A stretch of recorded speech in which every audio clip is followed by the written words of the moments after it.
ಸ್ನೇಹಿತರೆ, media masters ನ್ಯೂಸ್ಗೆ ಸ್ವಾಗತ. ಗೆಳೆಯರೆ, ರಾಜ್ಯದಲ್ಲಿ ಮುಂಗಾರಿನ ಆರ್ಭಟ ಜೋರಾಗ್ತಲೇ ಇದೆ. ಅದರಲ್ಲೂ ಕರಾವಳಿ ಪ್ರದೇಶದಲ್ಲಿ ವರುಣನ ಅಬ್ಬರಕ್ಕೆ ಫುಲ್ ಸ್ಟಾಪ್ ಸಿಗ್ತಲೇ ಇಲ್ಲ.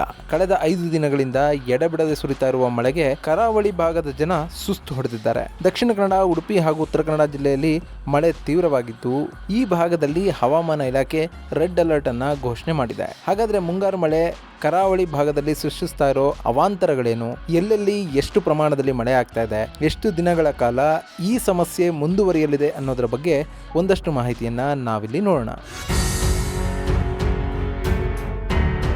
ಗೆಳೆಯರೆ, ಮುಂಗಾರು ಮಳೆ ಶುರುವಾದಾಗಿನಿಂದಲೂ ಕರಾವಳಿ ಪ್ರದೇಶದಲ್ಲಿ ಉತ್ತಮವಾಗಿ ಮಳೆ ಆಗ್ತಾ ಇದೆ. ರಾಜ್ಯದ ಇತರ ಭಾಗಗಳಿಗೆ ಹೋಲಿಸಿಕೊಂಡ್ರೆ ಕರಾವಳಿ ಭಾಗದಲ್ಲಿ ಹೆಚ್ಚು ಮಳೆ ಬೀಳ್ತಾ ಇದ್ದು, ಮಳೆಯ ತೀವ್ರತೆಗೆ ಕರಾವಳಿ ಜಿಲ್ಲೆಗಳಾದ ಉಡುಪಿ, ದಕ್ಷಿಣ ಕನ್ನಡ ಹಾಗೂ ಉತ್ತರ ಕನ್ನಡಗಳು ತತ್ತರಿಸಿ ಹೋಗಿವೆ. ಅಲ್ಲಿನ ಜನರು ಅತಿಯಾದ ಮಳೆಯಿಂದ ಉಂಟಾದ ಪ್ರವಾಹದಿಂದ ಬೇಸತ್ತು ಹೋಗಿದ್ದಾರೆ. ನಿನ್ನೆ ಈ 3 ಜಿಲ್ಲೆಗಳಲ್ಲೂ ಕೂಡ ಭಾರೀ ಮಳೆಯಾಗಿದ್ದು, ಕಳೆದ 24 ಗಂಟೆಗಳಲ್ಲಿ ಉತ್ತರ ಕನ್ನಡದಲ್ಲಿ 264 ಮಿಲಿಮೀಟರ್, ಉಡುಪಿಯಲ್ಲಿ 210 ಹಾಗೂ ದಕ್ಷಿಣ ಕನ್ನಡದಲ್ಲಿ 168 ಮಿಲಿಮೀಟರ್ನಷ್ಟು ಮಳೆಯಾಗಿದೆ. ಇವತ್ತು ಕೂಡ ಮಳೆ ಅಬ್ಬರ ಇರುತ್ತೆ ಅಂತ ಶಾಲಾ ಕಾಲೇಜುಗಳಿಗೆ ರಜೆಯನ್ನ ಕೂಡ ಘೋಷಣೆ ಮಾಡಲಾಗಿತ್ತು. ಹಾಗೆ ಜುಲೈ 10 ಮತ್ತು 11ರಂದು ಮಳೆಯ ಪ್ರಮಾಣ ಇನ್ನಷ್ಟು ಹೆಚ್ಚಾಗಬಹುದು ಅಂತ ಹೇಳಲಾಗ್ತಾ ಇದೆ. ಈ 2 ದಿನಗಳ ಕಾಲ ಯೆಲ್ಲೋ ಅಲರ್ಟ್ ಅನ್ನು ಘೋಷಣೆ ಮಾಡಿರುವ ಹವಾಮಾನ ಇಲಾಖೆ ಜುಲೈ 12ರಿಂದ ಮಳೆಯ ಪ್ರಮಾಣ ಇನ್ನಷ್ಟು ಹೆಚ್ಚಾಗುತ್ತೆ ಅನ್ನೋ ಮಾಹಿತಿಯನ್ನು ಕೊಟ್ಟಿದೆ.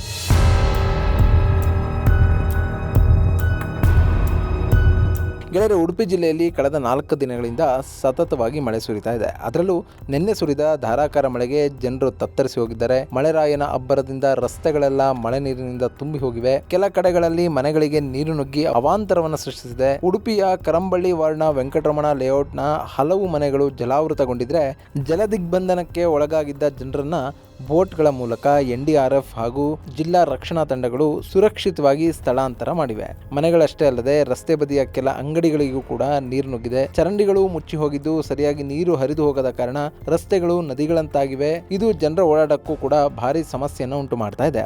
ನಿನ್ನೆಯ ಮಳೆಯಿಂದ ಹಲವು ಕಡೆ ಪ್ರವಾಹದ ಪರಿಸ್ಥಿತಿ ಕೂಡ ಉಂಟಾಗಿದ್ದು, ಬೈಂದೂರು ತಾಲೂಕಿನಲ್ಲಿ ಎಡೆಬಿಡದೆ ಸುರಿತಾ ಇರುವ ಮಳೆಯಿಂದ ಭತ್ತದ ಗದ್ದೆಗಳು ಪ್ರವಾಹದ ನೀರಿನಲ್ಲಿ ಮುಳುಗಿವೆ. ಹೊಸೂರು, ಆಲಂದೂರು, ಗಂಗನಾಡು ಹಾಗೂ ಸುತ್ತಮುತ್ತಲಿನ ಗ್ರಾಮಗಳಲ್ಲಿ ಪ್ರವಾಹದಿಂದ ಕೃಷಿ ಪ್ರದೇಶಗಳು ಹಾನಿಗೊಳಗಾಗಿವೆ. ಮಳೆಯಿಂದ ವಿದ್ಯಾರ್ಥಿಗಳಿಗೆ ಶಾಲೆಗೆ ಹೋಗೋದು ಕಷ್ಟ ಆಗ್ತಾ ಇದೆ. ಹೀಗಾಗಿ ಶಾಲಾ ಕಾಲೇಜುಗಳಿಗೆ ರಜೆಯನ್ನ ಘೋಷಣೆ ಮಾಡಲಾಗಿದೆ. ಇನ್ನು ದಕ್ಷಿಣ ಕನ್ನಡದ ಕೂಡ ಇದೇ ಕತೆ. ಸೋಮವಾರ ಸುರಿದ ಧಾರಾಕಾರ ಮಳೆಗೆ ಸಾಕಷ್ಟು ಕಡೆಗಳಲ್ಲಿ ಸಮಸ್ಯೆಗಳು ಉಂಟಾಗಿವೆ. ಉಜಿರೆಯಲ್ಲಿ 142 ಮಿಲಿಮೀಟರ್ ಮಳೆಯಾಗಿದ್ದು, ಬೆಳ್ತಂಗಡಿ ತಾಲೂಕಿನ ಕಲ್ಲೇರಿಯಲ್ಲಿ ಶಾಲೆಯೊಂದರ ತಡೆಗೋಡೆ ಕುಸಿದು ಬಿದ್ದಿರೋ ಘಟನೆ ಕೂಡ ವರದಿಯಾಗಿದೆ. ಮುಲ್ಕಿಯ ಪಾವಂಜೆಯಲ್ಲಿ ಮಹಾಲಿಂಗೇಶ್ವರ ದೇವಸ್ಥಾನದ ತಡೆಗೋಡೆ ಕುಸಿದಿರೋ ಘಟನೆ ವರದಿಯಾಗಿದ್ದು, ಮಂಗಳೂರಿನಲ್ಲಿ ದಿನವಿಡೀ ಮಳೆ ಸುರಿದ ಕಾರಣದಿಂದ ತಗ್ಗು ಪ್ರದೇಶಗಳಲ್ಲಿ ನೀರು ನುಗ್ಗಿ ಸಮಸ್ಯೆಗಳು ಉಂಟಾಗಿವೆ. ಭಾರಿ ಮಳೆಯ ಹಿನ್ನೆಲೆಯಲ್ಲಿ ಮಂಗಳೂರಿನ ಎಲ್ಲ ಶಾಲಾ ಕಾಲೇಜುಗಳಿಗೆ ರಜೆ ಕೊಡಲಾಗಿತ್ತು. ಆದ್ರೆ ಇಲ್ಲೊಂದು ವಿಚಿತ್ರ ಅಂತ ಅಂದ್ರೆ, ಮಕ್ಕಳಿಗೆ ರಜೆ ಕೊಡ್ತಾ ಇದ್ದ ಹಾಗೆ ಮಳೆರಾಯ ಕೂಡ ರಜೆ ತಗೋತಾನೆ ಅಂತ ಮಂಗಳೂರಿನ ಮಂದಿ ಮಾತಾಡ್ತಾ ಇದ್ದಾರೆ.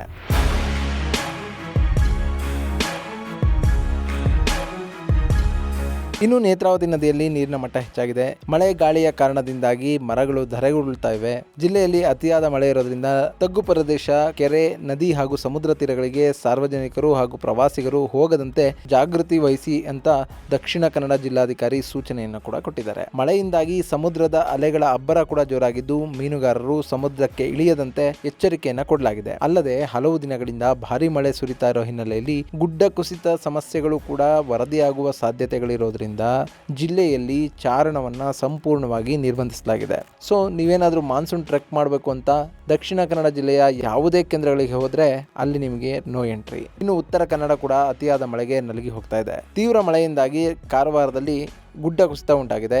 ರಾಷ್ಟ್ರೀಯ ಹೆದ್ದಾರಿ 66ರ ಕರ್ನಲ್ ಹಿಲ್ ಬಳಿ ಗುಡ್ಡ ಕುಸಿದು ವಾಹನ ಸಂಚಾರಕ್ಕೆ ಭಾರಿ ಸಮಸ್ಯೆ ಉಂಟಾಗಿದೆ. ಭಟ್ಕಳ, ಹೊನ್ನಾವರ, ಕಾರವಾರ, ಅಂಕೋಲ ಸೇರಿದ ಹಾಗೆ ವಿವಿಧ ಕಡೆಗಳ ತಗ್ಗು ಪ್ರದೇಶಗಳಲ್ಲಿ ನೀರು ತುಂಬಿಕೊಂಡು ಅವಾಂತರ ಸೃಷ್ಟಿಯಾಗಿದೆ. ಕಾರವಾರದ ಚಂಡಿಯ ಗ್ರಾಮದಲ್ಲಿ ರಸ್ತೆ ಹಾಗೂ ಕೃಷಿ ಭೂಮಿ ಜಲಾವೃತ ಆಗಿದೆ. ಹೊನ್ನಾವರ ತಾಲೂಕಿನಲ್ಲಿ ಮಳೆ ಆರ್ಭಟಕ್ಕೆ ಶರಾವತಿ ಹಾಗೂ ಗುಂಡಬಾಳ ನದಿ ಉಕ್ಕಿ ಹರಿತಾ ಇವೆ. ನದಿ ಪ್ರವಾಹದಲ್ಲಿ ಸಿಲುಕಿದ್ದ ಕಡತೋಡ ಗ್ರಾಮದ 20ಕ್ಕೂ ಅಧಿಕ ಮಂದಿಯನ್ನ NDRF ತಂಡ ರಕ್ಷಣೆ ಮಾಡಿದೆ.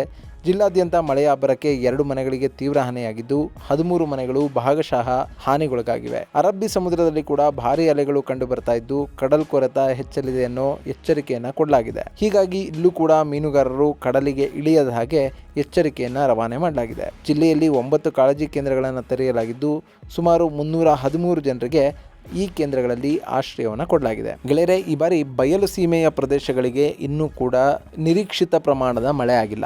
ಆದರೆ ಪಶ್ಚಿಮ ಘಟ್ಟಗಳು, ಮಲೆನಾಡು ಮತ್ತು ಕರಾವಳಿ ಪ್ರದೇಶಗಳಲ್ಲಿ ಭಾರಿ ಮಳೆ ಸುರಿತಾ ಇದೆ. ದಕ್ಷಿಣ ಒಳನಾಡು ಹಾಗೂ ಉತ್ತರ ಒಳನಾಡಿನ ಸಾಕಷ್ಟು ಜಿಲ್ಲೆಗಳ ಜನ ಇವತ್ತಿಗೂ ಕೂಡ ಮಳೆಗಾಗಿ ಕಾಯ್ತಲೇ ಇದ್ದಾರೆ. ಅಲ್ಲಿ ವರುಣ ಯಾವಾಗ ಕೃಪಾದೃಷ್ಟಿ ಬೀರ್ತಾನೆ ಅನ್ನೋದನ್ನ ಕಾದು ನೋಡಬೇಕು. ಇದು ಗೆಳೆಯರೆ ಕರಾವಳಿ ಜಿಲ್ಲೆಯಲ್ಲಿ ಮಳೆಯಿಂದಾಗಿರುವ ಅವಾಂತರಗಳ ಬಗ್ಗೆ ಸಂಕ್ಷಿಪ್ತ ಮಾಹಿತಿ. ಮುಂದಿನ ವಿಡಿಯೋದಲ್ಲಿ ಮತ್ತೊಂದು ವಿಶೇಷವನ್ನು ನಿಮ್ಮ ಮುಂದಿಡ್ತೀನಿ. ಅಲ್ಲಿವರೆಗೂ ನಮಸ್ಕಾರ.